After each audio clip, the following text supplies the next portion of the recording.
Hey guys, I'm Al and you're watching the Fireman Rides. All right guys, so I'm back with my son, my best friend, Sully, the rocket surgeon. And Sully, today we have 2025 Yamaha Tracer 9. No more GT, they dropped the GT, and we'll talk about that during the review. Sully, what are we doing today? We're gonna go ride a little bit. We're gonna go ride a little bit, but where are we riding to? We're riding to Carolina Motorsports Park. Carolina Motorsports Park down in Kershaw, South Carolina. And we're both very familiar with that track. I raced on that track, tons of track days. But today we're going to see the ahrma races, which is the American Historic Motorcycle Racing Association. They're racing down there, and again, it's an hour from here. So I thought it'd be a perfect opportunity to take this Tracer 9, which is a quintessential sport touring motorcycle, and let's hop on it. Let's take our Ibex 450. Sully's riding the Ibex, I'm riding the Tracer. And we're going to take them down to the races. And again, it's just kind of, what you would do with a sport touring motorcycle is nice sport touring trips, right? Exactly. So we're going to ride down there. We're going to talk about the bike on the ride down. We're going to check out the races. We'll get some good race footage in there too. And then really give this bike a good comprehensive review. So if you see anything that you like, comment, subscribe. So what do you want to do? Let's go ride. Let's go ride. See you guys.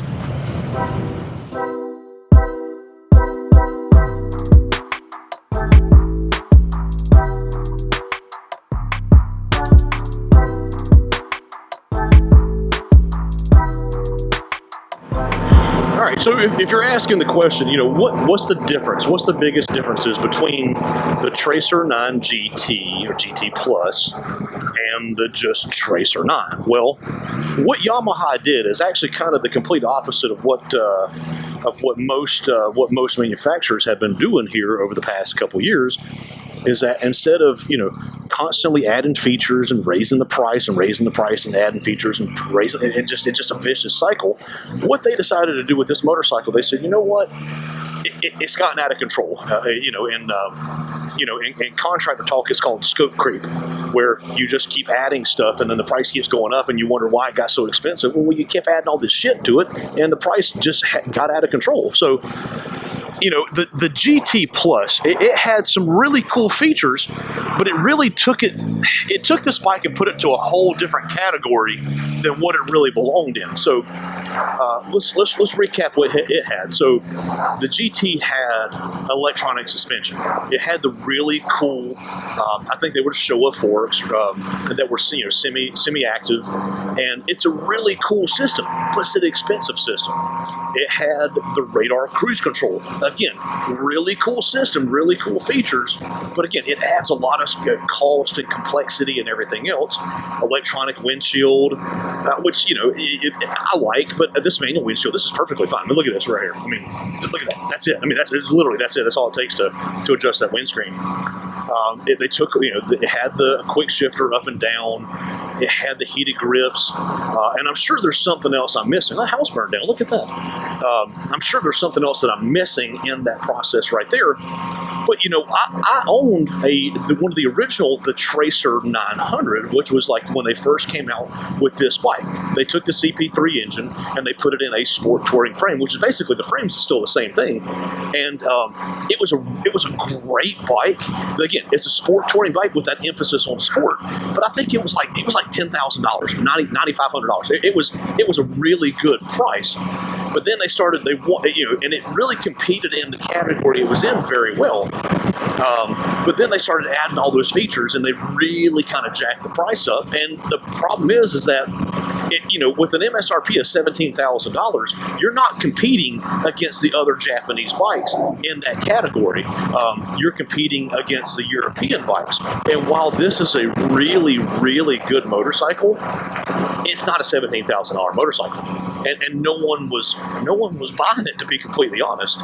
So Yamaha, to their credit, they kind of stepped back and they kind of swallowed their pride, and they said, you know what, we need to reevaluate this thing right here. This was a sales success when it was $10,000-$12,000. We need to get back to that. How do we get back to that price point to put this CP3 motor back to that price point right there? And they decided to start taking some of the content out of the bike. Now, they dropped the MSRP by over $4,000, almost $4,500 down to what it is now, and I'll put it on the screen right here.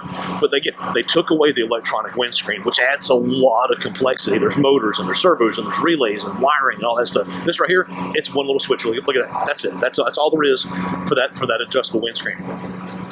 They didn't take away our cruise control. They took away the radar cruise control, which is really cool. It's like a proximity that, you set it for a distance for a car in front of you, and it'll maintain that distance. That's a really cool feature. It's a really premium feature. It's not needed. Look, this bike's got regular cruise control right here, and this is just fine. This cruise control is just fine. And there's no issues with this whatsoever. Actually, it's one of the better cruise control systems, I think. It maintains the speed perfectly, but you got both switches right here. There's your activation, there's your up and down, your set, all that stuff is right there. You don't need that radar cruise control. And the electronic suspension, that was a really cool feature, but again, it added a ton of complexity and cost to the bike. And honestly, the suspension, the KYB suspension that's on this bike now, it's fully adjustable. I mean, look, it's got all the adjustments, for preload and for compression and for dampening and all that stuff. It's perfectly fine.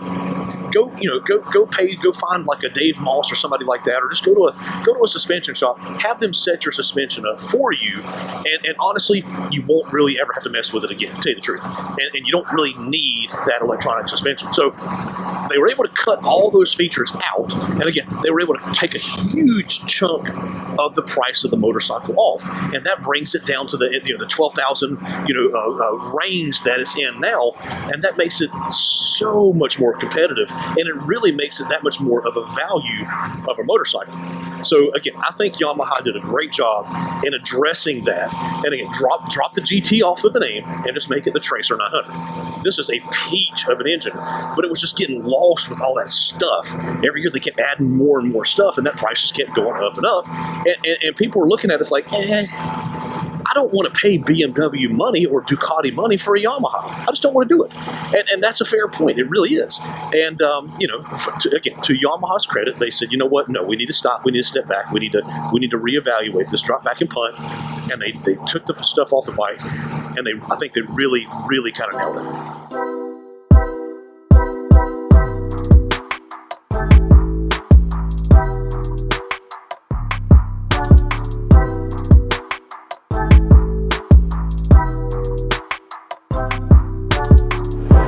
So let's talk about something here that, this is a little bit of a soapbox, but I think this is a perfect video to put it in. It's the, sport touring motorcycles versus ADV bikes.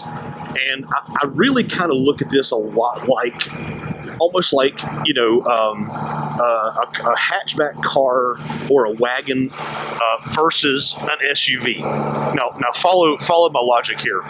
So a sport touring motorcycle, for most people, it will do 99.99% of the things you're going to do. Now, if you're an off-road rider, like we are, we are off-road riders. We love dirt roads, we love trails, we love everything else. A bike like this, as an only bike, is not going to serve you well. However, if all you're going to do is you're going to do rides like this right here, you're riding a couple hours down the road, you're riding it's all paved, even a little bit of dirt. You don't necessarily need an ADV bike. A sport touring bike would serve you so much better for what you're wanting to do. Now, how does that compare to cars? SUVs are the same thing. SUVs are the ADV bikes of motorcycles. Do people actually use them as sport utility vehicles, or is it just to go to the grocery store and drop off Aiden at school? 99.9% of people are not using them for what they were intended for. Would you be better served with a wagon or something like that? Yes. It's just not the cool thing. The cool thing is the SUV. That's two up, maybe two up on a sport bike. No fat chicks allowed. So it's one of those where a sport bike, a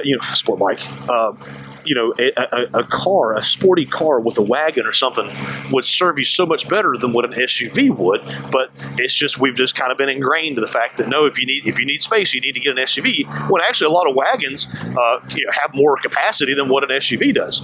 But it's kind of the same thing with the ADV bikes. Like I said, same thing. Everybody wants to get a BMW GS and all they intend on doing is just riding on the street. There's your sport touring bike right there. What's up, buddy? That's a Was that a K? Was that a K bike or was that an R bike?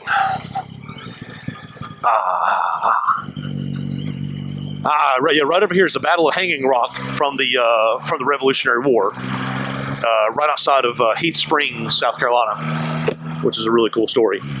There's a group of actually, it was a group of Francis Marion's guys, and they snuck up on a group of drunk Hessian, German Hessian mercenaries, basically, and they attacked them while they were in a drunk stupor, and that was the Battle of Hanging Rock, right outside of the town of Heath Springs, South Carolina. A little bit of history for you. But like I said, these bikes are so capable. These sport touring bikes are so capable. They just get lost in the shuffle of bikes. And like I said, the ADV like bikes are so much more.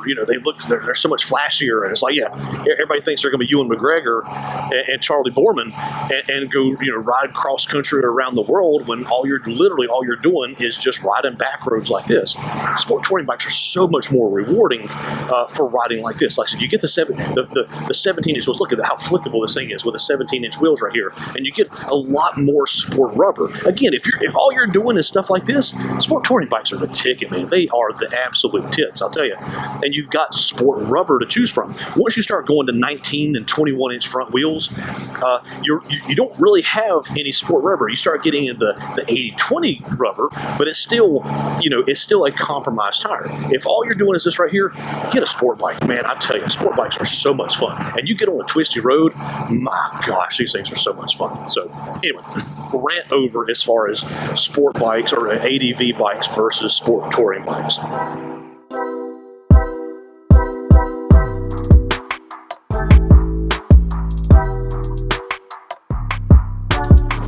All right, so let's talk about the competition. What other bikes? If you're looking, okay, you know what, Alan, a sport touring bike is for me, and I'm wanting to look into these mid-size sport touring bikes. What are the other bikes that you're going to be looking at? So, in addition to the Tracer 9, you're going to have a bike that I'm very familiar with because I just did the review on it a couple weeks ago, and that would be the Suzuki GSX-S 1000GX. Now that bike it kind of came out, a couple years ago, and it came out when, and Suzuki's they're typically kind of behind, Kawasaki and Yamaha and Honda when it comes to developing a motorcycle. Again, they don't have near the budget of these other companies. So when the Tracer 9 GT had the electronic suspension, had all this stuff, that's what Suzuki did. They kind of set that as their benchmark of what they need to go after. So when they came out with the GSX-S 1000GX Plus, which has the electronic suspension, which doesn't have radar cruise control, but the electronic suspension is kind of the biggest thing there, and that was kind of the standout feature. And they took the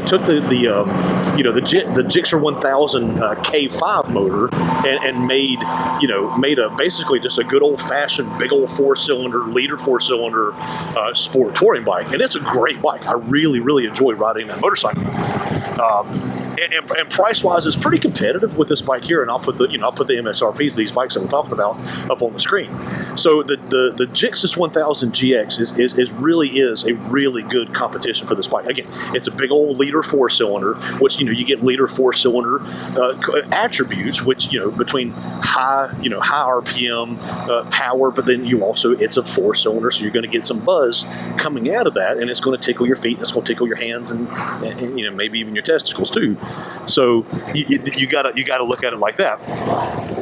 Honda's mid-size entry in this category is the NT 1100. So the NT 1100 is basically the sport touring version of the Africa Twin. It uses the same 1100cc parallel twin motor that the Africa Twin does, which it's a 270-degree crank. And it's a great motor, and that's actually it's a really good motorcycle. It's a really competent package. It's a bit boring, but it's a very competent package, and it's the bike that you would buy if you want, if you eat Cheerios, if you just eat plain Cheerios, you'll love that bike right there. It's not exciting. It's not going to do anything crazy, but it's just going to be a good bike for years to come.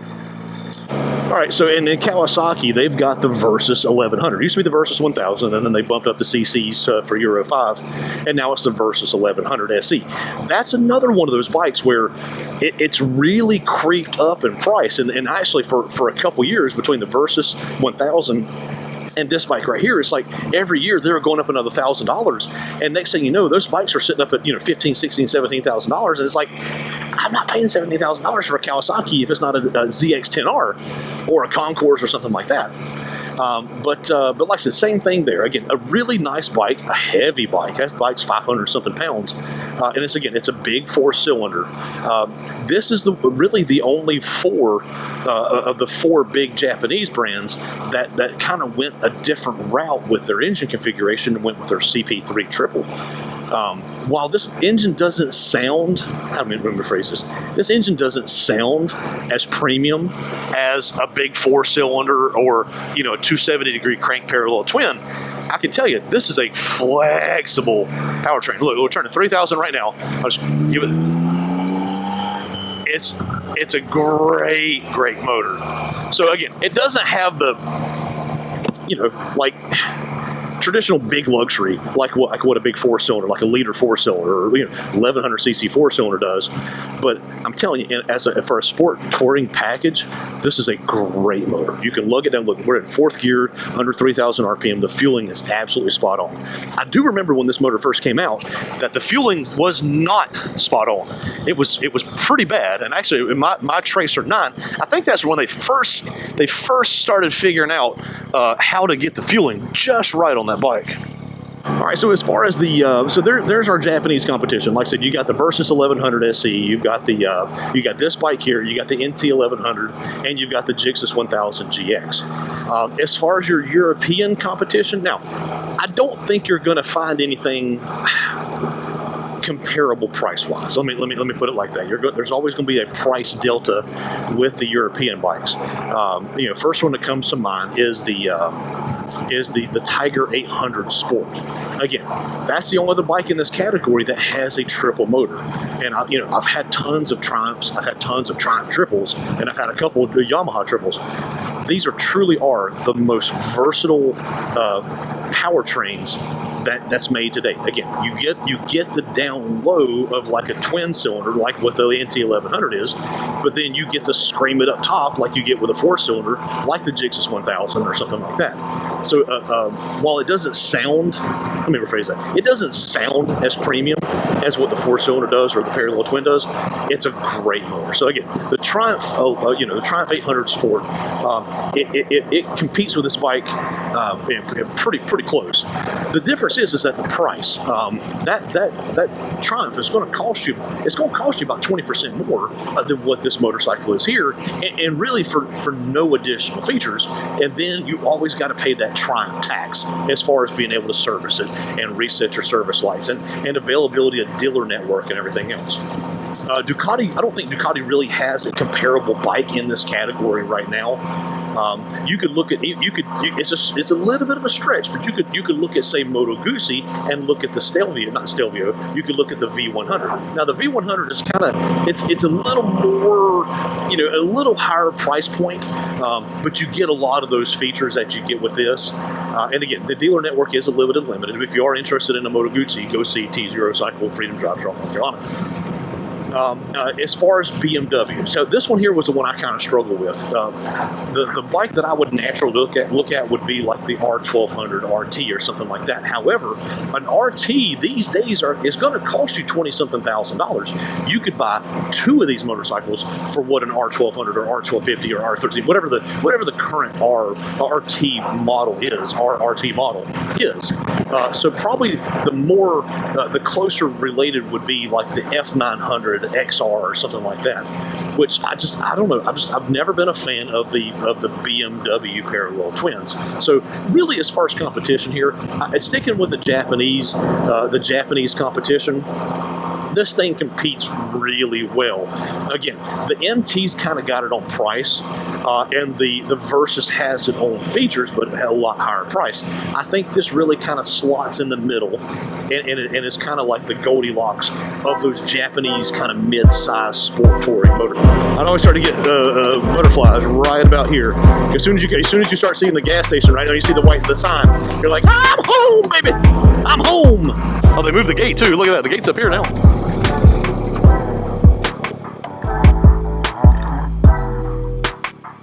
Oh, they got the carts going too.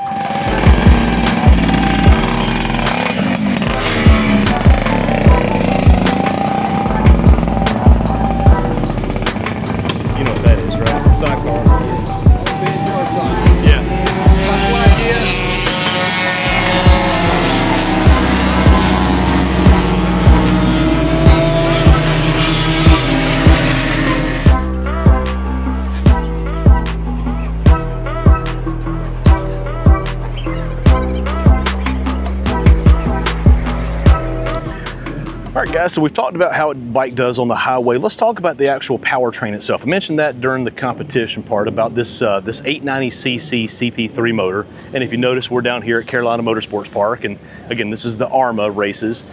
They just had a cool, awesome two-stroke race. And there's another group getting ready to go out right now. So if it gets loud, I apologize for it. But so this is the 890cc CP3. CP stands for cross-plane 3-cylinder that Yamaha has truly become famous for, honestly.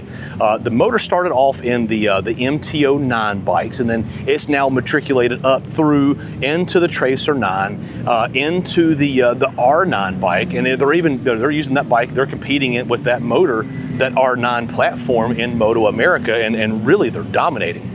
But in this platform here, this makes 118 horsepower, which is a strong number, and really good torque. The motor is got the fueling on the bike is just absolutely fantastic. I mean, down low, up high. My son and I, we've been riding this, kind of riding around the pits here at Carolina Motorsports Park, just looking at all these cool antique bikes, and just, I mean, really just letting the clutch out, not even giving it throttle, and it's just as smooth as it can be, so no issues with the powertrain. It's a 6-speed, manual transmission, obviously, with slipper and assist clutch. The clutch feel is not light, but it's not heavy. It's just a good medium clutch feel, and like I said, it really impressed with that.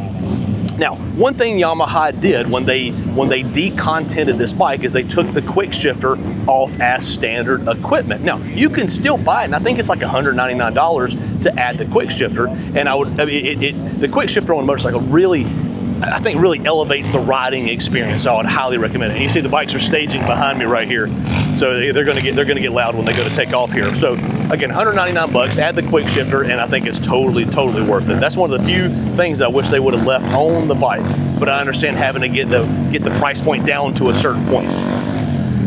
So our suspension is a KYB, 41 millimeter inverted forks. There's the takeoff of the race here. They're 41 millimeter inverted forks. It's a really good suspension, fully adjustable front and rear. You got about 5.7 inches of suspension travel on the front and the rear. Now, the electronic suspension that they had on here, it's an awfully loud bike. The electronic suspension that they had on here was a really good electronic, semi-adjustable suspension. But honestly, what they have on this bike here, there's nothing wrong with that at all. It's a really good. Here we go. They're taking off finally. It's a really good suspension, and like I mentioned before, is that really get it set up like CompuTrack is here. You could actually have them go through and set up the suspension for you, and once you get it set, it's kind of a set and forget. You really don't even need to mess with it. I kind of was another one of the bikes we were talking about is that the more things I have, the more willing I am to just keep messing with it, not just set it, get it right, and then leave it alone, which is what you could do on this right here, and save a ton of money from the GT model. So the bike itself is 483 pounds wet, which honestly in the sport touring market's really not that bad. It's a little bit heavier than, like, say, what a Ninja 1000 would be, but it's a lot lighter than what a Versus 1100 would be, which is well over 500 pounds. We got a 59.1 inch wheelbase, which is a nice, it's compact, but it's not too compact, if that makes any sense. Again, from the sport touring perspective, this definitely leans more towards the sport side of the sport touring, but still, plenty long enough of a wheelbase to have a nice stable ride, but still short enough to give that real kind of sporty feel with a nice steep rake. So let's look at the ergonomics of the bike while we're sitting here and we have a chance and we got the bike on the center stand. This seating position is perfectly comfortable. So you see with the angle of my foot to my knee and from my knee up to my hip, it's a very comfortable position. My foot position is absolutely perfect. It's about spot on, nice and neutral. The only complaint I have is when I go to stand up, my shins want to hit the foot pegs. So the foot pegs, well, it's a perfect position for being on the bike. It's not great when you're standing at a red light and your feet are you're trying to put your feet directly underneath of you, and you can't because the foot pegs are right there. As far as the bars go, you got a nice tall riser that comes from the factory because the triple tree is down pretty low. But what that gives you is that gives you a dang near, again, slightly lean forward, maybe a 85 degree, 80 degree angle, which just gives you just a little bit of lean, which again, a sport touring motorcycle, you want to have a little bit of sport to it. You could always add a little riser to that if you want to be perfectly upright, but I think in this position right here, it's spot on. You see the windscreen right here. There's our adjustable windscreen. And again, it's a real simple mechanism. The GT model had that electronic windscreen, which, it's pretty complicated. There's motors and there's servos and you got wiring and you got relays, all that stuff. Not only does it add complexity and cost, but it also adds weight to the bike. So being able to take that stuff off and put a simple mechanism like this, it really saves a lot of money and it saves a lot of weight. Speaking of the windscreen itself, you see the position right here. Even in the low position right here, it provides really good wind protection. It's an ugly looking windscreen, but this is one of those where, unlike most manufacturers, it's function over form. The design of this windscreen really does provide a ton of protection. And even in the low setting, the wind's coming right over my helmet, and then raise that, even though it's not a very far, to raise that to the top, with that high position, this whole area right here is in a complete calm pocket of air. I mean, the decibels go way down riding the bike. Even with a dual sport helmet with a peak on it, this is a nice calm pocket of air right here in front of you with that windscreen right there. So this is one of the few bikes that you really wouldn't even need to put an aftermarket windscreen on. All right, so let's do a walk around of the bike and let's take a look at it. And this, the paint color on this is this beautiful kind of, not really matte, but not really shiny gray color. And the transition, the contrast from the black to the gray is really good. It was super simple. They got these black with the red stripes on it with just a simple 9 on it. They really simplified this. As far as the side of the bike, it really has a really, nice look to it, kind of almost like a sport bike look to the side of the bike, with a nice big fat swing arm there. You see we got our center stand down there. You see our shift rods. Now, see, we're talking about the quick shifter earlier, is really all you would have to do, the wiring is already there. There's a pre-terminated wire somewhere right up here, and replacing this shifter rod right here with one with the sensor in it, plug it in, probably right over here, plug in right into that, and you can have the quick shifter activated. And again, it's really inexpensive and it really adds to the riding experience. There's our famous, vaunted CP3 motor. Again, it's a 3-cylinder, and you see it's canted pretty far forward. And when they do that, what that does is that helps to lower the center of gravity. Again, as opposed to being completely upright like what Triumph does, they canted this thing forward at a pretty good angle, almost like a 45-degree angle. That they canted this engine forward, which really, again, like I said, helps to lower the height, but also lower the center of gravity on the bike. There's our brakes while we're up front here. They're 298 millimeter brakes. They're in-house brand calipers, and they're 4-piston, and they're not great, but they're not terrible. If you want a little fact here, so again, I've mentioned before that I had the previous model, the Tracer 900, and as a matter of fact, on this same track right here, there's turn 14, and these bikes coming off of turn 14 right here. Well, turn 14 goes down this long straightaway right here, down to turn 1, way down there. And it's a hard second gear, 30 mile an hour left-hand turn. Well, this was towards the end of a session, and I was hard on the brakes, and I come down to turn 1 and I have no brakes. I completely boil the brake fluid. I'm squeezing that lever and there's nothing there. And I completely ran off the track at that far end over there because I had no brakes. So same brakes. Now going back to the looks, this right here, this is one of the few areas that's controversial. Is the look of this front end right here. This front end is definitely unique. The best I can compare it to is if Bumblebee got punched in the mouth.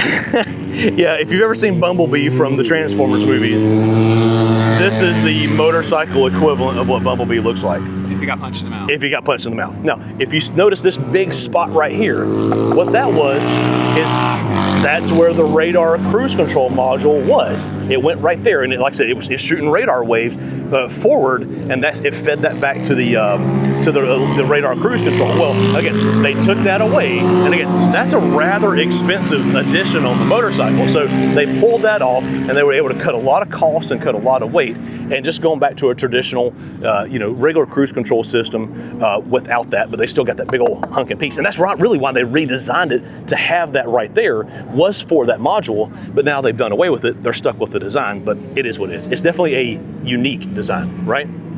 Yeah. So there's that big tall windscreen. Like I said, it's kind of a funny shaped windscreen, but it's an extremely effective windscreen. It really, really is. Again, the bike itself is, like I said, it's honestly, besides for the front end, the rest of the bike is fairly kind of understated. There's our 17-inch wheels, and like we mentioned, on the ride, is that when you go to a sport touring motorcycle, you get the 17-inch wheels, and 17-inch wheels really give you a ton of options, like these Bridgestone Battle Axe T32 tires right here. Really nice, sticky performance rubber, but when you go to an ATV bike, you got 18-inch, 19-inch rear wheels. You got 19-inch fronts or 21-inch fronts. You're really limited with your selection of rubber if you're wanting something that's kind of sporty. While we're back over here, let's look at these passenger pegs. And again, I bring this up on just about every single review, is how the passenger pegs are mounted. These are bolted to the frame. Again, I'll pick on Triumph. I've picked on Triumph many, many times. Here's your subframe right here. If these were welded onto the frame and you drop this motorcycle and you see how far this sticks out right here, this is gonna be the first thing that makes contact, that and your peg, but this is gonna move. This is not. If you bent this up and this was welded to the frame, you technically would have bent the frame and you would have totaled the motorcycle. So having bolt-on passenger pegs is so smart and so easy to do, and a bolt-on subframe. So again, they just the small things thinking like that. There's a better view of our CP3 motor here on the right-hand side. Big old bread basket, or bread box of an exhaust. Let's skip underneath here. So you notice how they did that, and they've done this from day one with these bikes here, is that instead of putting the exhaust back over here, they put a big bread box up underneath here with the exhaust literally coming right out the bottom, and it blows out the bottom. Now again, Yamaha, obviously they're known for being a company that produces musical instruments as long as everything else. They really worked with the acoustics and how that exhaust sound actually resonates off the ground. And again, they're really big on their intake sound and their exhaust sound, and they put a lot of time into making this sound as good as it possibly can. So like I said, so our suspension is a nice adjustable suspension. It's not electronic like what the GT model was, but honestly, I think the GT model was a bit overkill, and the price really reflected that. Passenger accommodations, you got a nice big fat rear passenger seat, and the passenger pegs are in a nice distance right there. If it was mine, I would, and they've got the accommodations to put a top box, and they've got a factory one. If any bike that I have that I'm gonna have my wife ride on, I'm gonna put a top box on there to give her something to sit back on too. And you've got the good accommodations there and a big old passenger seat for that. As far as electronics go, they give you this huge, and I mean huge, 7-inch TFT screen. And this is honestly one of the better TFT screens I've ever seen. And actually they give you a factory kind of visor right here to kind of block some of the glare coming off the sun. And again, it's a huge TFT screen, and everything is controlled from our controls right here on the left-hand side. There's our flash to pass right there. There's our cruise control buttons, and everything else is run off of this. Now, while we're looking at this left-hand control right here, this took me a minute right here. So here is our turn signal buttons. If you notice, there's no cancel. There's just a push, and there's our turn signal, and nothing else. So I was when I first started riding this, I was trying to figure out how the hell to turn off the turn signals, and I finally figured out that you push it once to turn it on, and then you push it again to turn it off. Same thing with the right. You push it once to turn it on, and you got to push it again to turn it off. Again, it's a little different than in really any other motorcycle I've ever ridden, but once you kind of get used to it, it's pretty intuitive. And like I said, you see how it's kind of angled for that, where that left thumb is going to reach instead of being completely flat right there. So again, there's our cruise control switches. Very easy. They're both on the left-hand side. Had one bike, a little bit ago, the Gixxis GX. It had the cruise control power button over here, but then all the other controls were over here. And over here, it was too far where you couldn't reach it with your left thumb, which is kind of dumb. Have everything on here on the left-hand side where it's easy accessible with your non-throttle hand. Over here on the right-hand side, we have a simple, combination start, stop, and start, start, stop, and kill switch. And then here's our mode buttons. And then speaking of our modes, let's look here at the dash. So what you have is you have street, you have rain, and you have custom 1, custom 2, and you have sport. Sport with this, it really, really sharpens the throttle. On the MT09 models, they called it like A, B, and C, something like that, or whatever it was. They just went with just regular names for these here. So like I said, sport is nice and sharp with the throttle. Street is kind of a good balance in the middle, and then rain really kind of dulls it down. But then you have custom 1 and you have custom 2. Now let's show you how you do those there. So we'll go into the menu here. We'll hit the home button, and we'll scroll over here to our settings, and we'll push the button there, and that brings you into the different screens. You have the YRC, you have your stability control, vehicle information, you can change your display, you can do all that stuff right there. But let's go into the YRC. And what that is that you can actually go in there with the Yamaha ride control, and you can take each one and you can really adjust the power, the TCS, the SCS, the lift, lift mode, like which from doing wheelie control, and you can really go in there and you can adjust each one. So you see on street, it's all set for ones, which is a really aggressive. Street is a lot more conservative. Rain is a very conservative, and then custom 1 and 2, you can really tailor each one of those settings in for what you want. So again, really good information right there. And again, there's all of our different information, units of measurement, all that good stuff right there. Again, they really did decontent this bike, but they did leave us with a really, really nice laid out screen there. And again, all your information's right there. That shows your mode, there's your time, there's your date, there's your gear indicator, there's your speed. You can scroll through and you can change what's on here on the right-hand side, and your odometer, all this different information on here on the left-hand side, and you do have idiot lights that run down the sides right there. And that is adjustable. We can go into settings, we can go down to display, and we can change.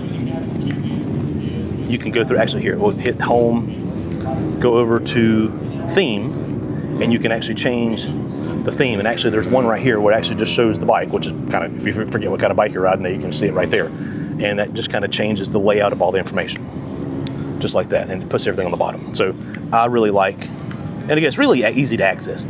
That right there or that one right there. I like a good, a round tachometer, and we've talked about that before. So I like that one right there. And it's really, again, really easy to get to the information right there. They do give you a USB plug, which is nice, something that Honda doesn't give you in a lot of their motorcycles.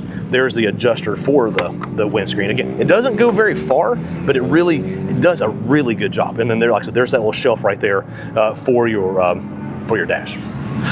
So I was writing down some thoughts as I've been riding the bike and putting some miles on it, and these are not pros or cons, these are just thoughts. And I just kind of throw those out there, and just, again, trying to do this one a little different. Balance, I wrote down balanced. The bike is extremely balanced. When you sit on the bike, it's one of those where you could almost sit on the bike and pull your kickstand up and just pick your feet up, and the bike would just sit there balanced. It doesn't feel heavy one way or the other. Again, with the engine being canted at such a degree it is, the center of gravity is really low, and the bike doesn't feel like it weighs 483 pounds. So it's a very balanced bike. And again, on the road with those 17-inch tires of sport rubber, the bike really kind of moves around. It's a very flickable bike. Even to be the size as it is, it flicks around like what a sport bike does. And again, that's why you would go with a sport touring bike. They're getting ready to start here. Let's take a look at this right here.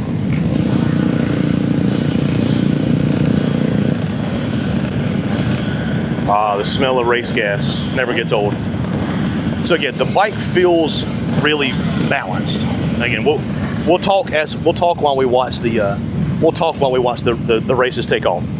I mentioned the pegs. The pegs are right in your way from where they're directly underneath where your legs are, which makes for a really good position when you're seating, but when you go to stop at a red light and you're standing there, you got to move. You kind of move your feet backwards or forwards or out because they're in the way. Race 1 getting ready to start. Oh yeah. The steering it's a very light and flickable steering. Again, that 17-inch wheel, that really helps to have a lot smaller size tire from what an ADV bike would, and that really gives you a nice flickable bike. The windscreen is dang near perfect. It really is. It's ugly, but it really is a very functional windscreen, especially right here in the center. The center, how that's designed, you can tell they spent their time in the wind tunnel, and it really does a good job of directing that airflow even in the lowest setting. It is sculpted out here on the side, so you do get a little bit of wind on your shoulders, on your sides, which honestly, this is mid-March, late March now. We're getting into the summer months, especially where we're at here in the south. It does get hot, so you're going to want some of that airflow on you. So having that air coming through and kind of hitting you on the shoulder, especially if you have a jacket that kind of has some air vents on the side, that really helps to kind of keep you nice and cool. The CP3 motor, it's dang near perfect. It really is. This is a sweet, sweet motor. Does it sound the best? Does it sound like a nice big 4-cylinder? No. Does it sound like a V-twin? No. Does it even sound like a 270-degree crank parallel twin? No. But as far as a triple, the triple is probably one of the most balanced or most versatile engine configurations out there, and this one right here is perfect. The display is great. The 7-inch TFT display is probably one of the best ones in the industry in this price range right here. Again, it's nice and clear. You got tons of information, and it's huge. The kind of the first generations of the TFT were these 3-4-inch, maybe even 5-inch displays. Now they've gone to the 7-inch, and again, I know BMW is kind of it's like a dick swinging contest, and so you can have the biggest TFT screen now. But the 7-inch, I think, is a perfect size and really kind of takes up and fills up that dash nicely with a lot of good information. And my last note that I wrote down is the turn signal switch is like a new pair of underwear, and let me explain. So a new pair of underwear, it's one of those where there's a running joke in our family that if I get a new pair of underwear, I don't wear them for a couple months because they need to kind of learn the routine from all the veterans out there. Well, that's what this feels like right here. Changing up that style of that turn signal switch, it's going to take some time to get used to. Again, used to having a center cancel button and then a left and then a right. Well, having this where it's just a rocker switch and you push it once to turn it on and you push it once to turn it off again, it threw me off a little bit, and I'm still finding myself leaving the damn turn signals on, especially because my camera and my phone kind of block where the turn signal indicators are on the dash. So again, turn signal indicator, it's like a new pair of underwear that I don't like. All right, guys, that's going to wrap up our day at Carolina Motorsports Park for the ahrma races. Again, it's the American Racing Historic Motorcycle Association, and they do sidecar races and vintage and two-stroke. I mean, just really cool stuff. And Carolina Motorsports Park, it's a place that's near and dear to my heart. Tons of track days here, tons of experience. So again, I got to thank Team Charlotte Motorsports for giving me the keys to this bike here, this 2025 Yamaha Tracer 9. Again, not a Tracer 9 GT. They dropped the GT, and again, we'll cover what they took off. They took off the electronic windscreen, they took off the electronic suspension, and they took off the radar cruise control, as well as the heated grips and the quick shifter, which again, you can still buy those, and I really wish they would have left those on there. But again, this bike really emphasizes the sport part of the sport touring, and I think Yamaha really knocked it out of the park by stepping back and saying, you know what, we need to bring the price back down to a reasonable number and make it competitive and take off the features that really don't add to the riding experience. And I think they did a great job with that, and I commend Yamaha for that. And again, if this is something that you're interested in, Team Charlotte Motorsports on Freedom Drive in Charlotte, North Carolina, they have one of the largest inventories in the area of Yamahas and Suzukis and Kawasaki's and Hondas and Polaris, and they have basically anything on 2 wheels, 4 wheels, and no wheels. They even have the personal watercraft that you could want. And if your thing is more European, right next door, T's Eurocycle, Yamaha, not Yamaha, they don't have Yamahas, they have Yamahas at Team Charlotte, but Aprilias and Moto Guzzi's and Vespas and the new bikes, and basically anything used, European, Japanese, American that you can think of, you're gonna find it on Freedom Drive in Charlotte, North Carolina. So again, if you see anything that you like, comment, subscribe. Subscriptions are the absolute ultimate compliment for me, and I truly celebrate and cherish every single person who subscribes and comments on the videos. So thank you guys for watching. God bless, roll tide, and remember, tomorrow needs you. Thanks, guys.